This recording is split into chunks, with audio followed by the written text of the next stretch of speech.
여러분 안녕하십니까? 주님의 이름과 평강으로 문안드립니다. 부득이한 사정으로 주일 예배에 참석치 못한 분들과 주님의 복음을 널리 전하기 위해 선교용으로 제작된 영생장로교회 이영걸 목사님의 주일 설교입니다. 이 귀한 하나님의 말씀을 통해 크신 은혜를 체험하시고 힘차고 복된 신앙생활이 되셔서 하나님께 영광 돌리시는 여러분 되시길 바랍니다.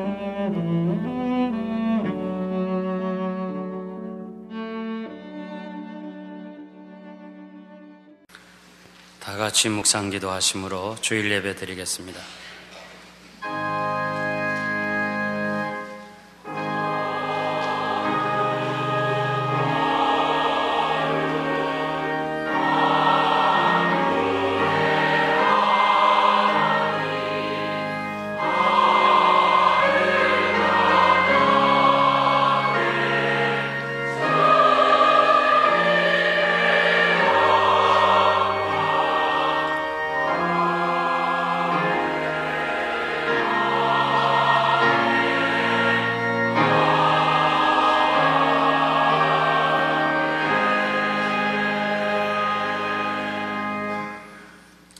여호와여, 주는 온 땅 위에 지존하시고 모든 신 위에 초월하시니이다.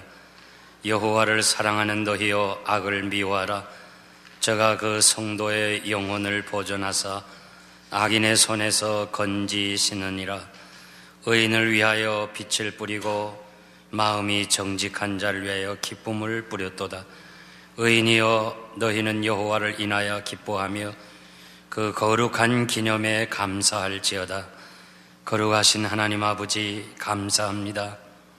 주의 날을 허락해 주시고 주의 전에 나올 수 있도록 믿음 주시고 건강 주신 하나님께 감사드립니다. 이 시간 머리 들기 전에 하나님 앞에 너무 허물이 많습니다. 하나님 앞에 나오기조차 부끄러운 것들이 많이 있습니다. 사유하심이 하나님께 있사오니 우리들의 모든 허물과 죄를 용서하옵시고 이 한 시간 드리는 예배가 하나님께 영광이 되게 하시고 우리에게 은혜와 기쁨과 사죄와 치료와 결단의 아름다운 시간 되게 하여 주옵소서. 올 때는 어떠한 모양으로 왔든지 간에 돌아갈 때는 기쁨이 충만하게 하시고 말씀을 통해서 내가 너를 치료하시겠다는 말씀대로 영육간의 치료를 받게 하여 주시옵소서.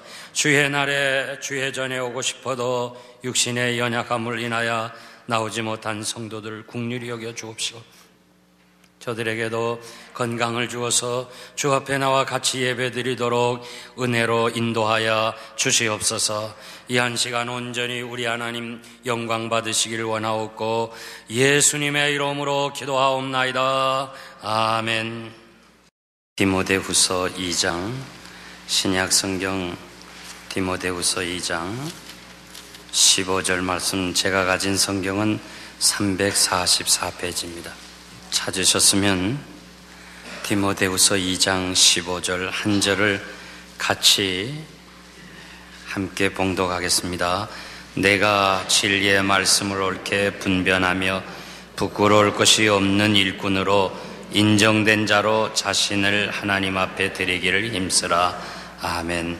내가 진리의 말씀을 옳게 분변하며 부끄러울 것이 없는 일꾼으로 인정된 자로 자신을 하나님 앞에 드리기를 힘쓰라. 아멘.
이스라엘에서 있었던 이야기입니다. 어떤 사람이 담장 밑에 채소를 심었는데요.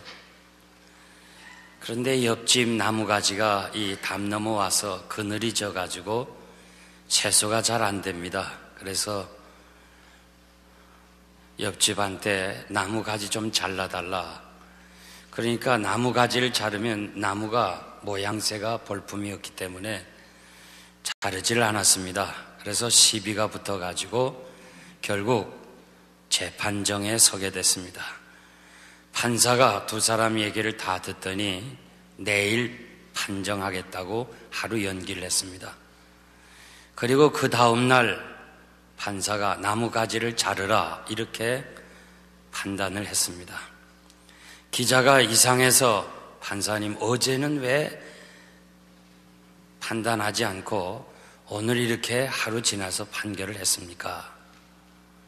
예, 제가 나무가지를 자르라 이렇게 판결하려고 하니까 우리 집 나무가지가 생각이 났습니다.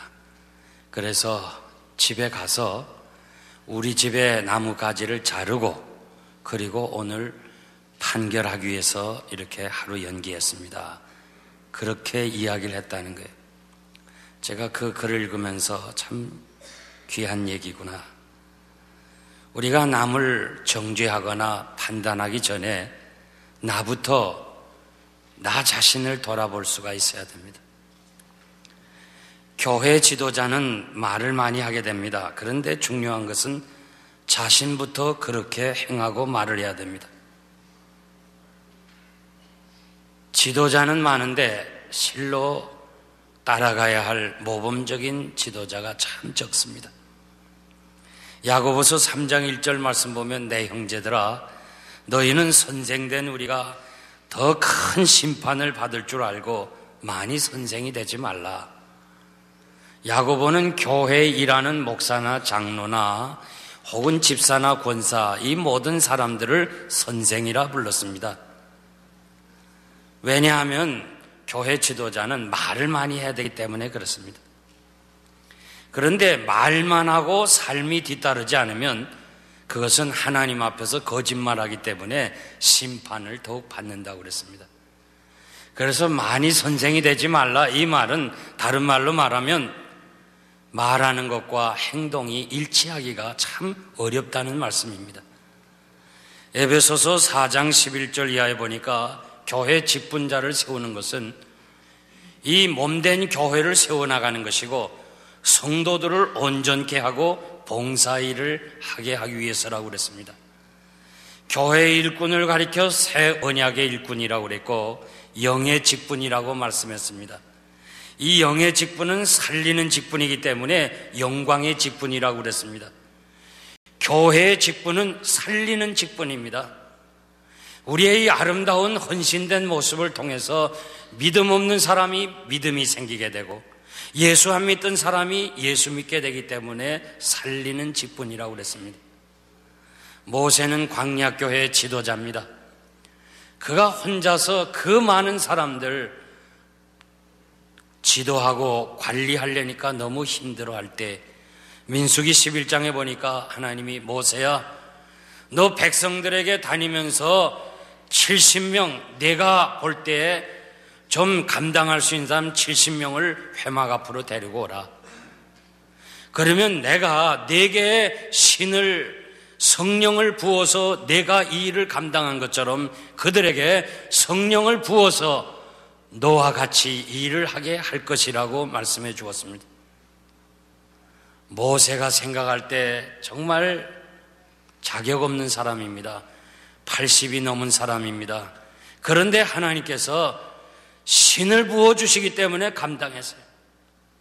모세가 데리고 온 70명 그렇게 자격 있는 사람 아닙니다. 전부 광야에서 불평하던 사람들입니다. 그런데 데리고 오라 할 때 하나님의 신이 함께 하셔서 저들로 하여금 광야교회 지도자로 삼았습니다. 여러분들이 지난 한 주간 동안 아마 많이 고민을 했을 거예요. 자, 보니까 뭐 자격이 없거든요. 사실 자격 있는 사람이 누가 있습니까?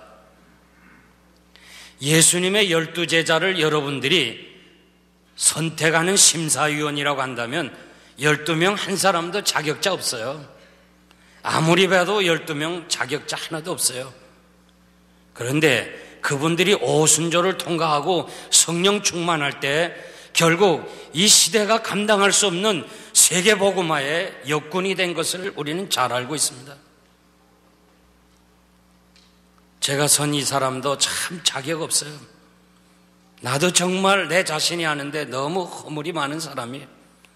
내가 오늘까지 이렇게 이 일을 하게 된 것은 전적인 하나님의 은혜고 하나님 의지하기 때문에 주신 은혜로 감당하는 거지 하나님의 은혜가 아니면 저 감당 못합니다. 여러분들이 볼 때 자격 없다 할지라도 기도하면서 그 50명 신실하게 여러분들이 적으시면 그분들이 하나님 앞에서 하나님이 은혜 주셔서 모자라는 건 보태서라도 반드시 하나님 나라를 위해서 사용해 주실 줄 믿습니다. 저는 모세가 70명 지도자를 세운 것처럼 영생교회가 70명의 장로님들이 세워지기를 원합니다. 언젠가 이 교회가 70명의 장로님들이 교회를 위해서 봉사하는 그런 날이 오기를 기도하면서 아무쪼록 여러분들이 하나님의 나라 위해서 귀한 일꾼들이 되시기를 바랍니다. 오늘 제가 전하려고 하는 말씀은 전도사 시절 때부터 하나님의 일꾼이 되면서부터 지나온 40여 년 이상을 이 말씀을 묵상하면서 살았습니다. 진리의 말씀 옳게 분별하고 부끄러울 것이 없는 일꾼이 되어야 되겠고 하나님 앞에 내 자신을 드리게 힘써야 되겠다고 그렇게 나의 목회 철학으로 삼은 귀한 말씀입니다. 날마다 이 말씀을 확인하면서 섬기고 있습니다. 저와 같이 사역했던 목사님들이 이 교회를 떠나 임지로 갈 때 저는 감사패에다가 이 말씀을 적습니다. 그리고 마지막 권면할 기회가 있으면 이 말씀을 이야기합니다. 여러분들이 아는 대로 우리 교회 출신들이 지금 여러 지역에서 교회를 부흥 성장시키고 있는 것을 여러분들이 알고 있습니다. 저는 저와 같이 교회를 섬기는 일꾼들을 선택하는 이날에 누가 되든지 간에 저와 같이 이 말씀을 묵상하고 하나님 앞에 인정된 일꾼이 되기를 간절히 소원하는 마음으로 세 가지 말씀드리겠습니다. 첫째는 말씀에 순종하는 사람이 돼야 됩니다. 내가 진리의 말씀 옳게 분별하며 요 히브리 말은 바르게 자른다 그런 말입니다. 마치 석공이 대리석을 바르게 자르듯이 농부가 그 밭고랑을 정확하게 바르게 고랑을 자르듯이 경주자가 규칙대로 경계하듯이 하나님의 말씀에 빗나가지 않고 말씀대로 전적으로 순종하며 따라가는 사람입니다.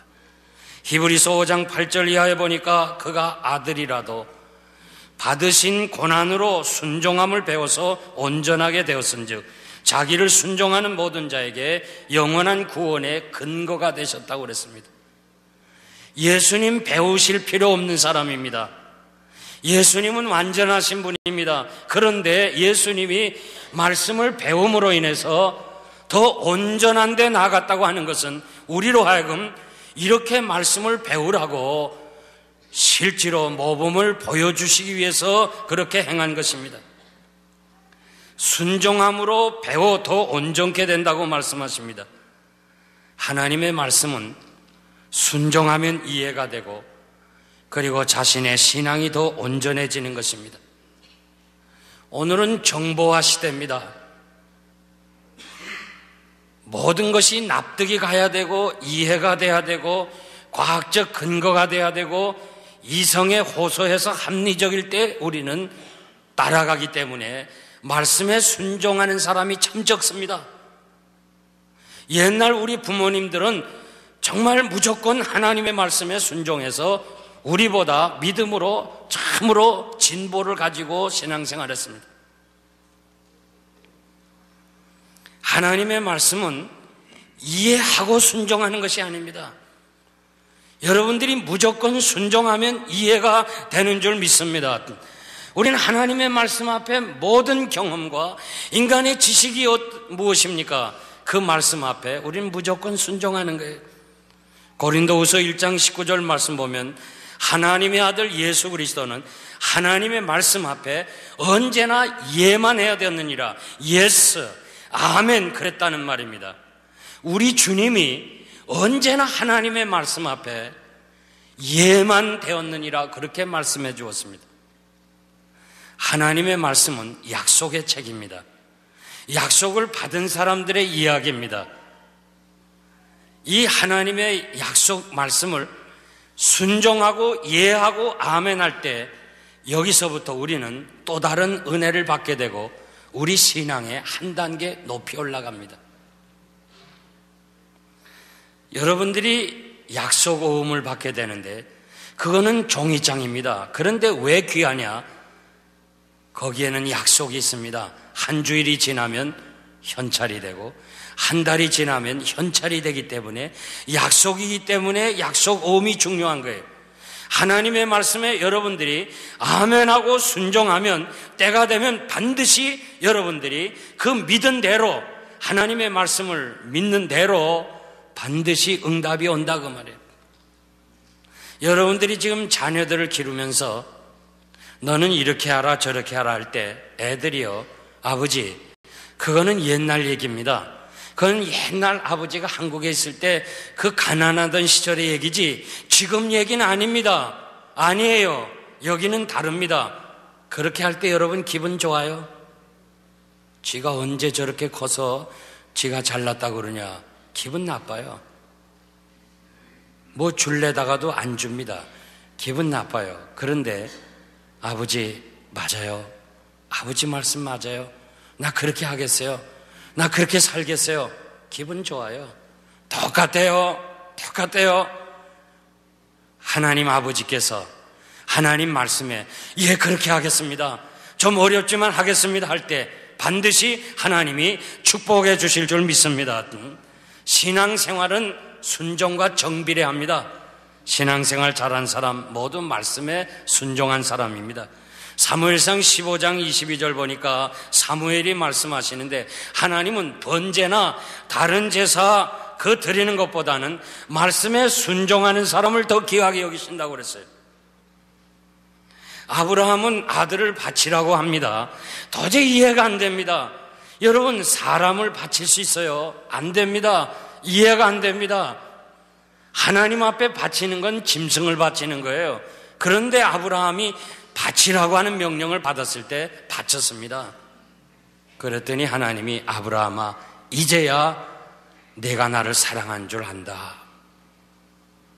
사드락과 메삭과 아벳느고는 우상 앞에 절하지 아니하면 풀무불 불 붙는 그 가마솥에 들어가야 됩니다. 그래도 말씀이 우상 앞에 절할 수가 없어서 불 가운데 들어가려고 했습니다.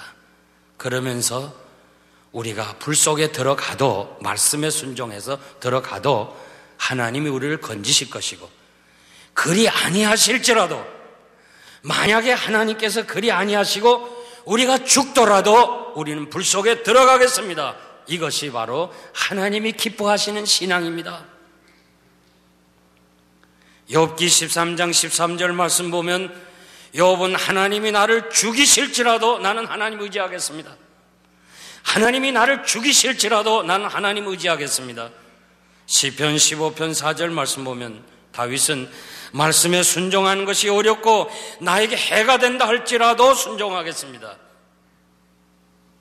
예수님 겟세마네 동산에서 기도하시면서 그 십자가를 내다보면서 인성을 가지신 주님이 얼마나 고통스럽겠어요. 아버지 할 수만 있으면 이 잔을 내게서 옮기울 수는 없습니까? 그러나 내 뜻대로 마옵시고 아버지의 뜻대로 해주세요. 내가 기도하고 응답이 안 된다 할지라도 내가 순종하겠습니다. 이렇게 하나님의 말씀 앞에 순종하는 사람들을 하나님께서 위대하게 시대마다 사용하신 것을 믿습니다.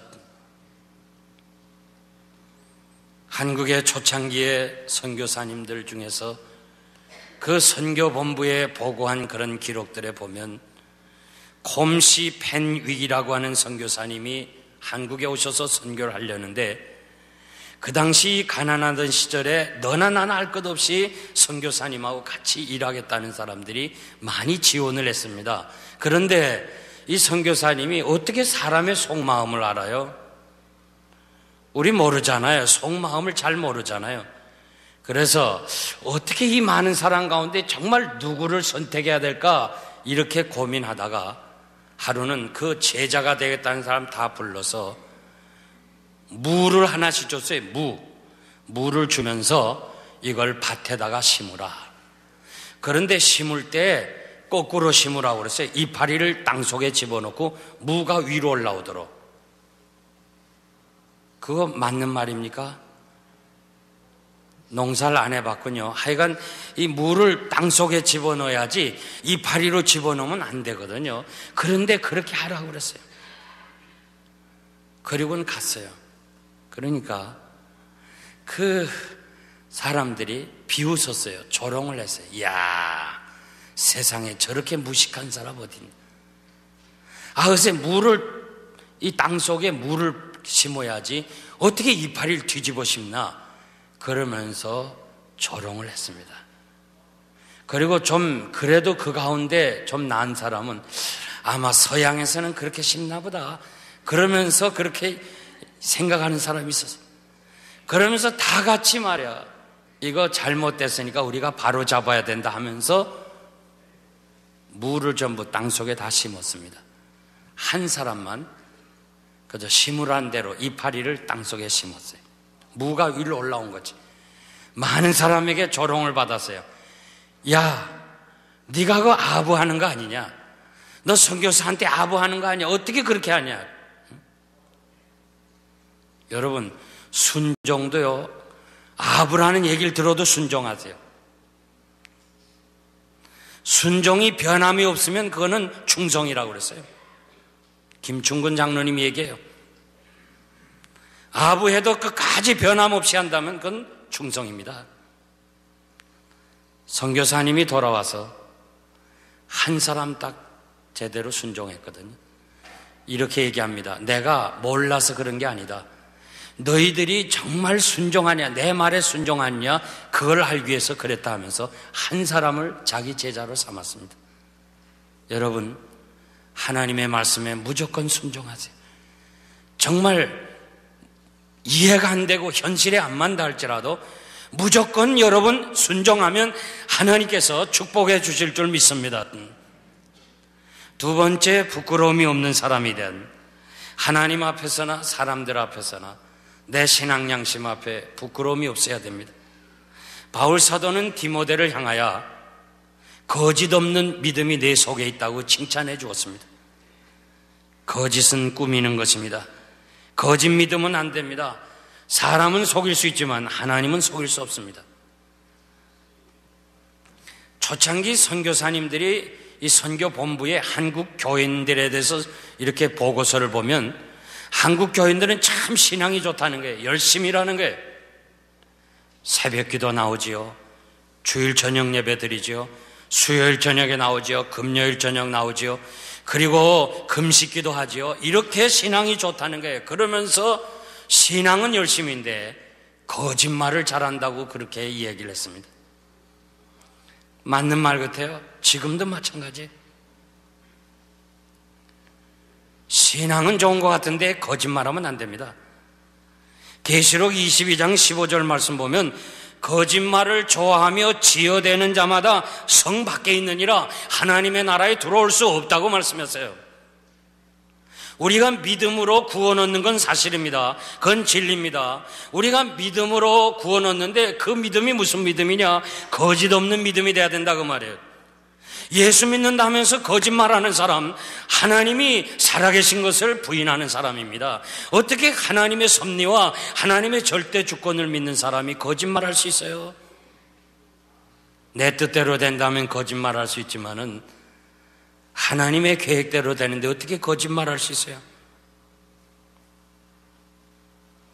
고대 그리스의 조각가 중에 페이디아스라는 사람이 계시는데, 이분은 당시에도 칭송을 받았지만 2400년이 지난 지금도 아테네를 방문하는 사람들의 설명을 듣고 그분을 칭송하고 있습니다. 당시나 지금이나 그렇게 존경받는 분이지만 실제로 이분이 재무관, 당시의 재무관을 통해서 작품료를 받지를 못했습니다. 아테네 가면 지금도 파르데논이라는 신전이 그 언덕 위에 있는데, 그 높은 언덕 위에, 그리고 높은 산 위에, 그 높은 신전 위에 거기다가 이 피아디스가 조각을 만들었는데, 이제 재무관한테 돈을 달라고 할 때 재무관은 조각 뒷면을 새긴 거에 대해서는 돈을 지불할 수 없다는 거예요. 비싸다는 거예요. 사람이 어떻게 보느냐, 앞만 보지 이 높은 언덕에, 그리고 높은 신전에 있는데 어떻게 뒷모습을 보느냐, 앞만 보는데 네가 뒤에 것까지 다 지불하는 건 못하겠다고. 그럴 때 이 페이디아스는 아무도 볼 수 없다고 생각하지 마십시오. 하늘의 하나님이 보고 계십니다. 하늘의 하나님이 보고 계십니다. 그렇게 살아가는 사람은 위대하게 한 세상을 살아갈 수가 있습니다. 하나님은 지금도 살아계시고 우리와 함께 하시고 우리의 모든 것을 보고 계신 하나님 앞에서 정직하고 진실해야 됩니다. 내가 내 자신을 알고 하나님이 나를 알고 계십니다. 도산 안창호 선생님은 꿈에라도 거짓말했으면 깨어서라도 회개하라고 얘기했습니다. 혹시 꿈속에라도 거짓말했으면 깨어나고 회개하라고 그렇게 살았기 때문에 존경받는 사람이 됐습니다. 리빙스턴은 검은 대륙의 사람들에게 마지막 유언하기를, 여러분 진실하십시오. 아프리카 가보면 리빙스턴이 왜 이렇게 유언했는가 알아요? 진실하십시오. 하나님 앞에서 부끄러움이 없는 성도가 되셔야 됩니다. 우리의 지난 어젯날을 다시 우리가 비디오로 본다 할지라도 부끄러움이 없어야 됩니다. 우리의 지나온 날을 하나님 앞에서 다시 본다 할지라도 부끄러움이 없는 그런 사람이 됩니다. 하나님 앞에서, 내 신앙 양심 앞에서 최소한 조금이라도 부끄러움 없이 살아간다면 하나님이 여러분들을 축복해 주실 줄 믿습니다. 마지막 세 번째, 하나님께 드리기를 힘써야 됩니다. 로마서 12장 1절 말씀 보면, 형제들아 내가 하나님의 자비하심으로 너희를 권하노니 너희 몸을 하나님이 기뻐하시는 거룩한 산제사로 드리라. 하나님은 우리를 향하여 자신이 하시고자 하시는 목적이 있습니다. 그래서 구원해 주시고 지금까지 이 땅에 살게 하셨습니다. 이것이 분명히 믿어진다면 우리는 우리 자신을 하나님께 드리도록 힘써야 할 것입니다. 하나님은 언제나 자신에게 전적으로 헌신한 사람과 함께 그 사람을 통하여 하나님의 나라를 위해서 일하고 계십니다. 우리의 몸도 우리의 것이 아니고 그리스도께서 사신 몸이라고 그렇게 말씀하고 계십니다. 에베소서 5장 16절 말씀 보면 세월을 아끼라, 골로새 4장 5절 보면 외인을 향하여 지혜를 행하며 세월을 아끼라고 말씀했습니다. 여러분, 우리 시간을 아껴야 됩니다. 세월을 아껴야 됩니다. 우리가 무슨 세상 사람들과 달리 많은 시간을 가졌습니까? 우리도 똑같은 24시간을 가졌습니다. 이 세상에서 전부 이것으로 끝나는 사람들, 저들은 세상을 위해서만 사용하지만 여러분들은 다음 오는 세상이 있습니다. 분명히 하나님 앞에 서야 될 사람들입니다. 그렇기 때문에 우리가 세상 것을 위해서만 다 낭비해서는 안 된다는 거 말이에요. 어떻게 하든지 내 자신을 위해서, 세상적인 쾌락을 위해서는 좀 줄이고 절약하고, 그 절약한 시간 가지고 하나님의 영광을 위해서 써야 여러분들이 언젠가 후회 없이 하나님 앞에 설 줄 믿습니다. 우리는 하나님 앞에 다 가지고 가야 할 사람들입니다. 정말 어떻게 보면 우리는 두 날을 살아야 되기 때문에 피곤합니다. 힘듭니다. 예수 잘 믿기가 어렵습니다. 그렇지만은 잠시 잠깐 후면 여러분들과 그리고 세상에서만 사는 사람과는 다른 날이 올 것입니다. 언젠가 영광스럽게 하나님의 사람은 들림을 받고 그리고 이 땅에서는 많은 사람들이 예수 믿지 않는 것에 대해서 후회하는 날이 반드시 올 것입니다. 어쩌면 여러분 생애에 볼 수 있을런지도 모릅니다. 베드로전서 4장 10절 말씀 보면 각각 은사를 받은 대로 하나님의 선한 청지기같이 서로 봉사하라. 우리 다 은사를 받았습니다. 받은 은사를 가지고 선한 청지기같이 봉사하시길 바라고, 고린도후서 9장 6절 보면 이것이 곧 적게 심는 자는 적게 거두고 많이 심는 자는 많이 거둔다는 말이로다. 각각 그 마음에 정한 대로 할 것이요 인색함으로나 억지로 하지 말라. 하나님 앞에 심는 대로 주신 물질을 가지고 드릴 수 있는 우리의 몸도, 우리의 시간도, 우리의 재능도, 우리의 물질도 하나님께 드린다면 반드시 하나님께서 여러분들을 축복해 주실 줄 믿습니다. 지나온 세월을 뒤돌아보면 우리는 하나님께 드리는 것보다는 하나님으로부터 도와달라는 말을 많이 했습니다. 우리가 어떻게 하면 좀 더 하나님 앞에 드릴까? 여기에 고민하지 않고 우리가 계획을 해놓고 우리가 무엇인가 하려고 추진하고 다 세워놓고 하나님 이것 좀 도와주세요, 이렇게 좀 하게 해주세요. 마치 하나님을 나의 주인이 아니고 나의 종처럼 도와달라고 그렇게 살아왔습니다. 이제 남은 날은 아버지 어떻게 하면 내가 좀 더 하나님께 드릴 수 있나요? 하나님 앞에 드리면서 산다면 여러분들의 삶은 결코 후회하지 않고 땅에서도 복을 받고 하나님 나라에서도 상 받을 줄 믿습니다. 병들고 늙고 쇠하기 전에 하나님께 드리길 힘쓰는 여러분들이 되시길 바랍니다. 우리가 자기를 위하여 사는 자도 없고 자기를 위하여 죽는 자도 없도다. 우리가 살아도 주를 위하여 살고 죽어도 주를 위하여 죽나니 사나 죽으나 우리는 주의 것이 되었다고 말씀하십니다. 무슨 말씀입니까? 우리는 벌써 주님께 위탁된 삶을 산다고.